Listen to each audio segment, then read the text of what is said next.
roses, chocolates, white shrimp, bananas. All these specialty items traverse the vast Pacific Ocean to arrive fresh in China from the tropical paradise of Ecuador. Mr. Paul Peña Herrera, director of the Commercial Office of Ecuador in Guangzhou, is one of the key drivers of Ecuador's development of the Chinese market. He has studied and worked in Shanghai and Guangzhou for 15 years. What are his deepest impressions of China? How does Ecuador ensure its goods, especially food, are exported to China safely? As a diplomat familiar with China and Ecuador, what areas of mutual benefit does he see for the two countries in the future? Welcome to Face to Face.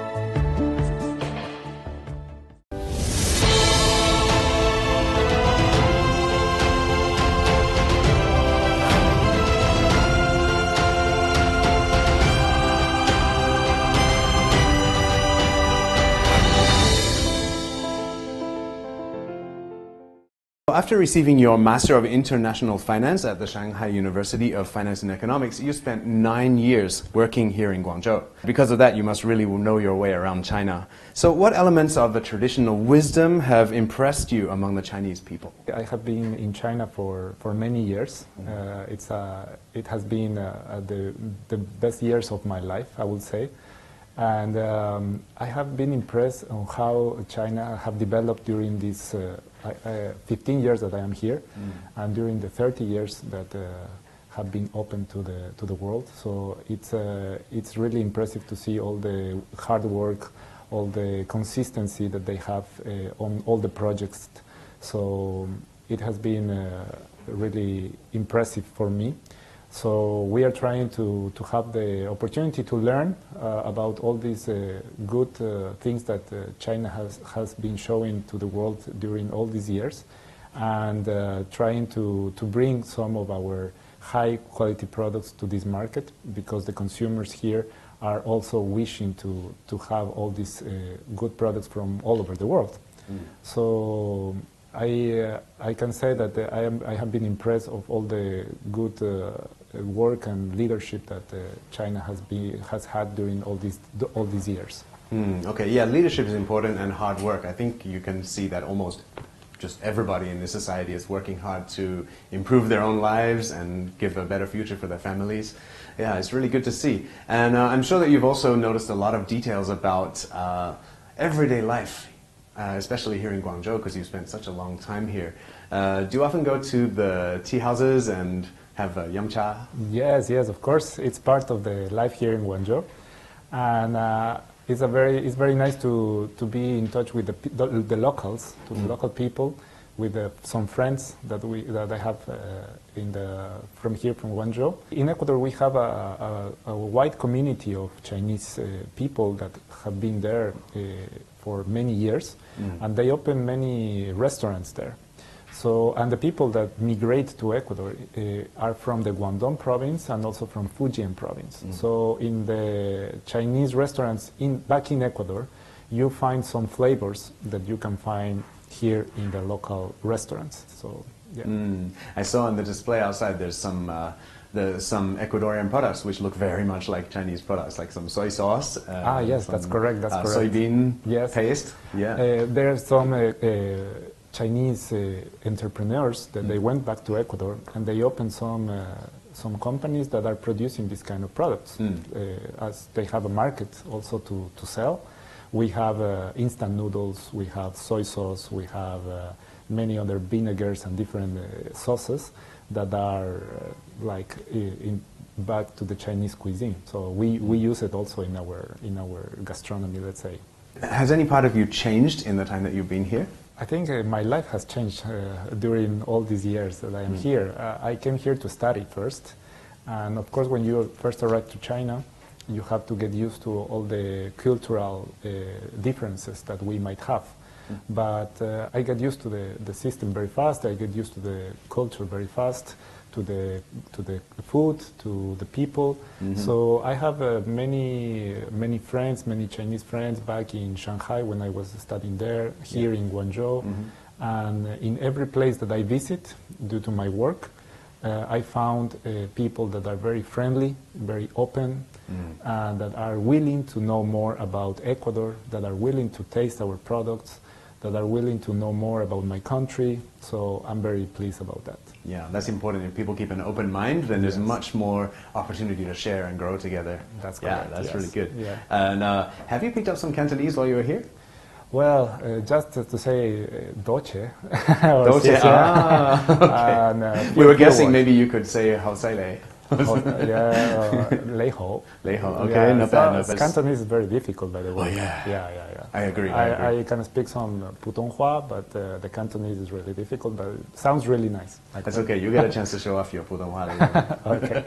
Okay, so we mentioned a few Chinese-style products that are made in Ecuador, but actually there's a lot of local-style things that have come to the Chinese market. And that's very exciting, of course, for Chinese consumers to see something new. So on the table here, we have a lot of different things. I wonder if we could go through them and maybe have a taste. Sure. Yeah? Well, first of all, I would like to talk about our banana shrimp, the white shrimp. Yep. That is the main export product from Ecuador to Chinese market. We export about 361,000 tons of Ecuadorian banana shrimp to China during 2020, or 50% of our total production to China. Wow. So imagine, it's a huge market for us.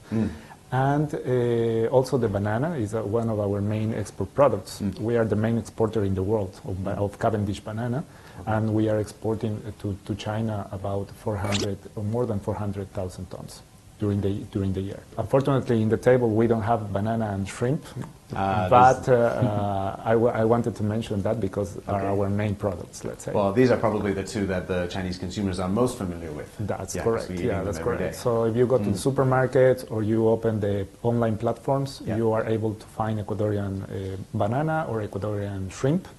So I definitely recommend to the viewers to take a try of our products, and they will be definitely not disappointed on that. A great salesman as well. Okay, and so of the other products, what do we have? Well, here we have Ecuadorian coffee. For example, this is a Galapagos coffee. Yes, it's a 100% organic coffee. As soon as I move the bag, the fragrance comes out. Yeah, very nice. From the Galapagos Islands. Yeah. As you might know, the Galapagos Islands is a UNESCO World Heritage area. So we have coffee beans there that are produced by our local people there and are 100% organic because you cannot use any chemicals in that zone of Ecuador. So this coffee is very special, and we are trying to promote it to the market. And as the demand of coffee is growing in China, we really hope that it will be in the market very soon. Ecuador has one of the most famous and the best cacao beans in the world. As you might know, Switzerland, Belgium, Germany, all the European chocolate producers, they are using Ecuadorian cocoa beans to produce their chocolates. Of course, they also use some other origins, but Ecuador is always there. So our cocoa beans are very important for our agricultural industry, and we are exporting to many different countries in the world, also to China, of course. So this is 100%. That means there's nothing but cocoa. Nothing but cocoa. Okay, so if I eat this, I'm going to find it very bitter. It's bitter, but the Chinese consumers, they like it. The bitter chocolate. The bitter for losing weight. Yes, it's very good actually. One of my favorites is the 70%. The 70% is not so bitter, but is not sweet. Is not so sweet also. This is for cooking. But we also have chocolate bars. This, for example, is a very nice brand that has been sold in Asian markets, and it's with sea salt. So you can give it a try. It's very dark. So this is, how many percent is this? This is about 60 to 70%. But you can feel a lot of different flavors. That's true. It's quite very rich, isn't it? Yeah. For high-end chocolate, yes, we have a very competitive prices. In the world, you might heard about the Panama hat, but the origin of the Panama hat is the Ecuadorian hat. So Panama copied the Ecuadorian hat. Actually, it's a long story. It's like a president from the USA went to Ecuador, bought the Panama hat, bought the hats, the straw hat, went back to Panama for a visit, and the media there capture him using the hat. So then the international market in general saw the hat as Panama, as from Panama. But in the reality, it's made in Ecuador. And you can even see original Ecuadorian Panama hat. So confusing. So, well, we are promoting it like Ecuadorian straw hat, Yes. Toquila hat. Toquila is this material. It's produced in the Manabí province, and it's by hand. So it's a unique hat that you can only find in Ecuador, Okay. and many international events have used as a sign of exclusivity, uniqueness. Yes, right? yes. For example, in the tennis area, in the tennis industry, if you see in the TV Wimbledon, you will see all the crowd, all the people wearing a hat. Yes. All of the hats are from Ecuador, and all are the Toquila hats, the straw hats. Can I try? Yeah, sure. Yeah. Please wear it. So it will be nice for. Okay, I'm gonna wear it and I'm gonna fold it. All right. First we wear it. Yeah. Okay. Yeah, it looks very Seems nice. to be about my size.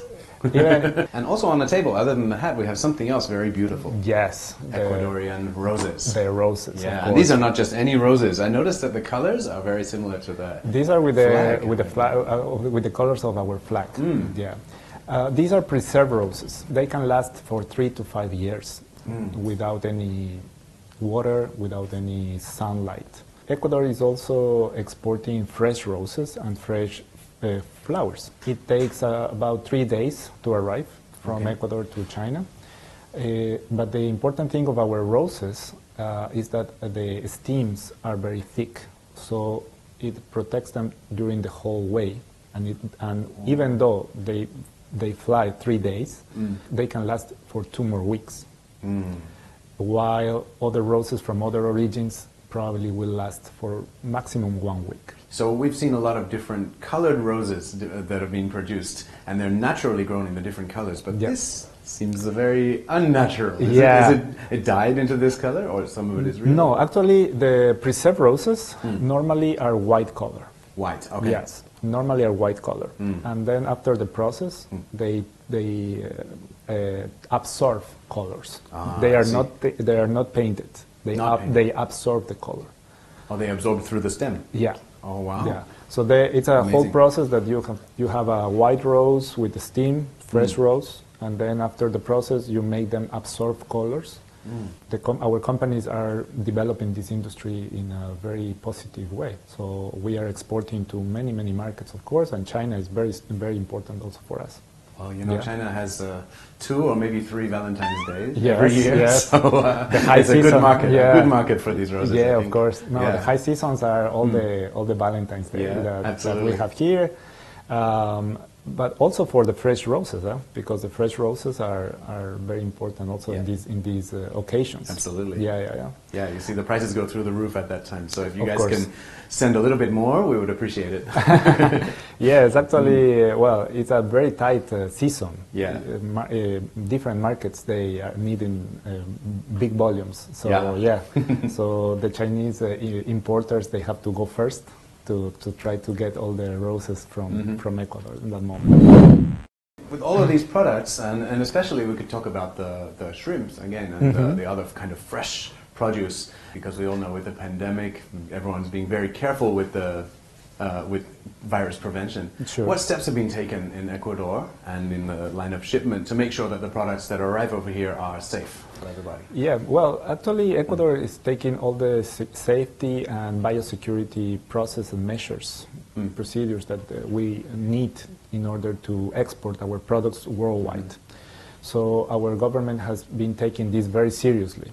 And of course, it's also important for me to mention that Ecuador has been developing since 2018 the Sustainable Shrimp Partnership, which is an Ecuador-based certification system that allows to the consumer to have all the traceability of the product. So they will know when the shrimp was farmed, when the shrimp was packed, and all the logistic chain until they receive the shrimp in the table.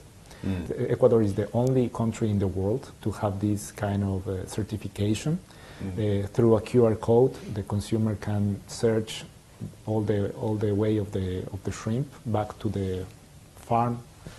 And with that, of course, it will be they will have all the information and security that this product is following all the safety regulations and all the biosecurity procedures that might have. So this is a highlight of the Ecuadorian shrimp. That's why our shrimp is, without any doubt, the best in the world. Okay, and it just so happens that this has become very, very useful in 2020 and 2021. Yeah, I think this is the highlight of our shrimp. This is especially started in the shrimp industry, and also gives the information to the producer, how the producer is treating all the communities, the ecosystem, so protecting the environment, and all these kind of characteristics that is very important nowadays in the food industry. The pandemic is a worldwide issue. Every person in every country has been affected to varying degrees. But perhaps living in China during this time, do you feel that generally you're in a good position? Yes, actually, China have controlled the pandemic in a very good way. Okay. So actually, like a person living in China, me and my family, we are feeling really safe. And I wish really in the world in general we can go back to the moment that everybody will be living a normal life. Me too. Yeah. Do you worry that things may change over here and get more dangerous, or are you? No, actually I don't worry about how the pandemic has been managed here. I think it's a very good example for the world, and I feel very safe about it. Okay. Yeah. How about your family and friends back home? Are they okay? They are fine, thanks God.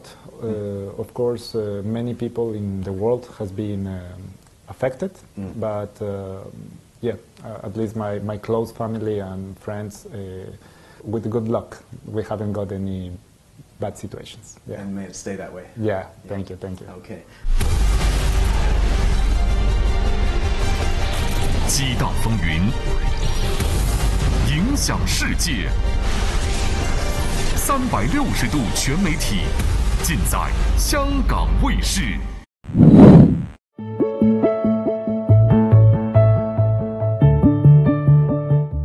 China and Ecuador have enjoyed formal diplomatic relations since January 2nd, 1980. 2021 marks the 100th anniversary of the founding of the Communist Party of China. As Face-to-Face continues, let's hear what special wishes Paul has for the CPC on this important occasion.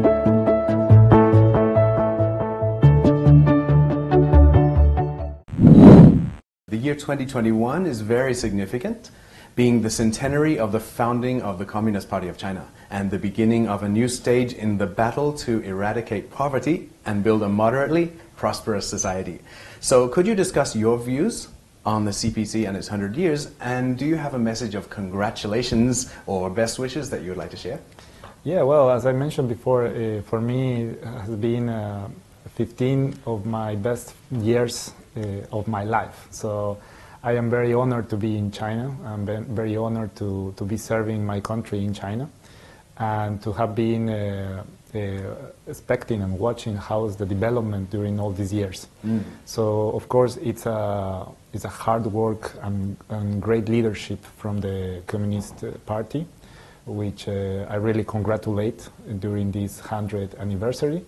And it's a joint effort, for sure.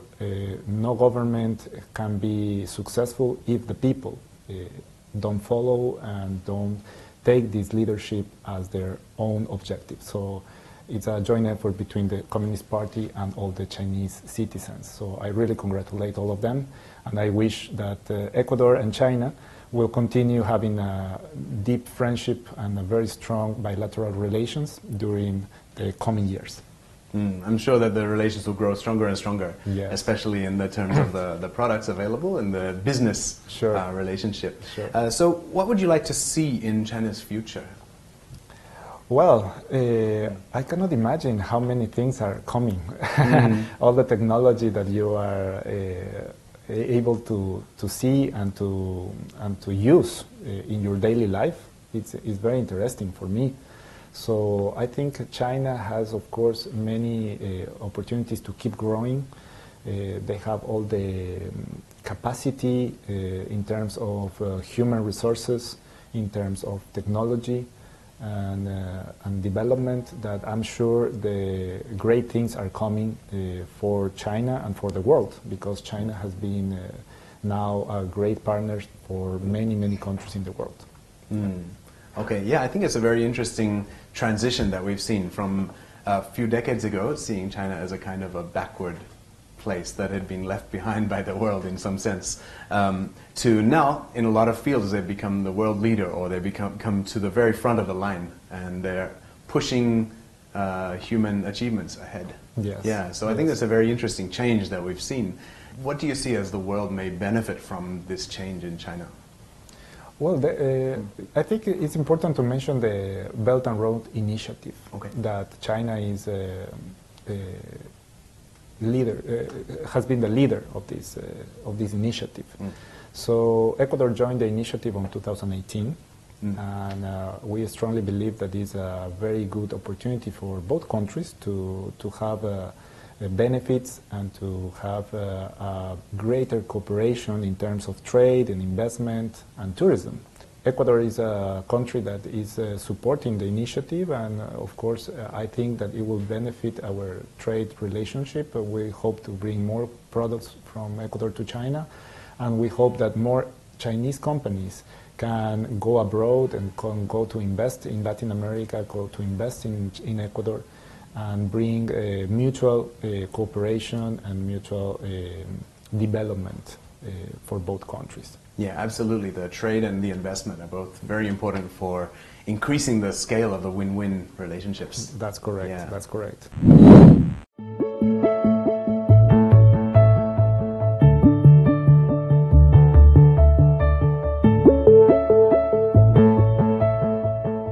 Ecuador, the middle of the world, is rich in tourism offerings.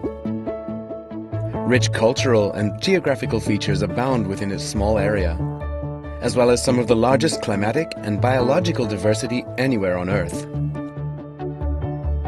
The Galapagos Islands of Ecuador have been declared the natural wealth of mankind by UNESCO. Discover more about the cultural experience in Ecuador as the show continues.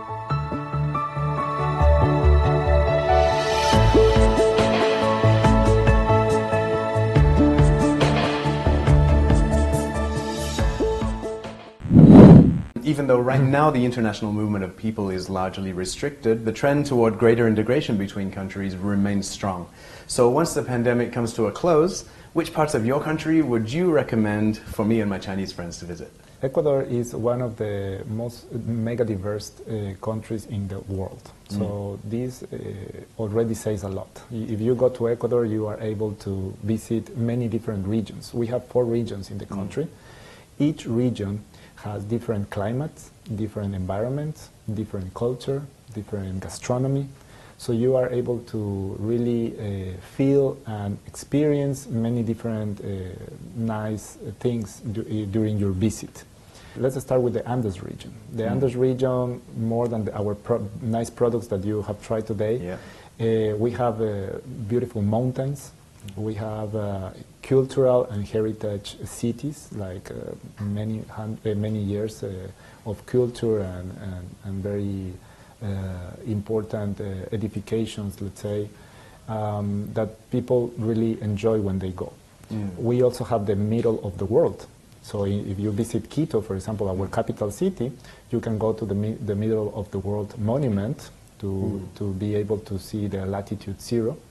And places like that. Of course, our gastronomy in the Andes region, we eat a lot of pork. Chinese tourists, they like it. Yeah, sure. Yeah.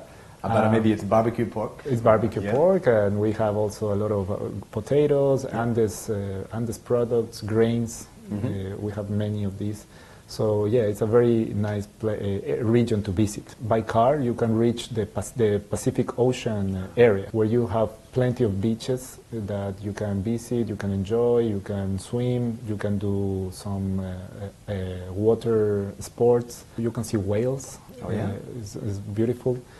And our main ports, like Guayaquil and Manabí and Esmeraldas, are all in the Pacific coast area. We also have the Amazon region. The Amazon region is a mega diverse, biodiverse area in Ecuador. You can find plenty of flora and fauna that you might not see in any place. So you are also able to visit the local communities, to share with them the way that they live, the food that they eat. And of course, our Galapagos Island, the Galapagos Island, where you can find our turtle. This one is from the Galapagos Islands? Yeah, this is our Galapagos turtle, which is a giant turtle. They can live a really long time, right? Yeah, that's correct. Yeah. That's correct. Is a symbol for us to see the turtle there. So when you visit to Galapagos, for sure you need to visit the turtles, and also you have many different fauna there that you will be impressed. Okay. A lot of Chinese groups of tourists, they go also for diving, because Galapagos is a exclusive point for diving, and they can dive with sharks, with whales, with different sea species. I'd definitely be into that. Yeah, I think that if Chinese tourists go to Ecuador, they will not be disappointed. They will be really grateful. They will eat very nice foods. Our society is also very friendly, and I think they will have a very nice time.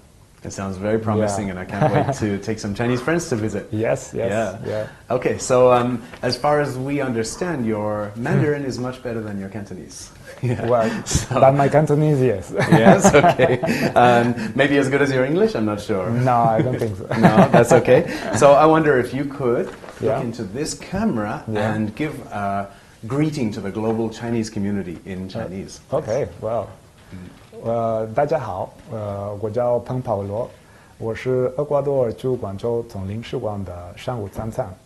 我今天想跟大家说恭喜发财，万事如意，祝大家身体健康。还有，如果你们想去厄瓜多尔的话，就可以跟我联系，谢谢。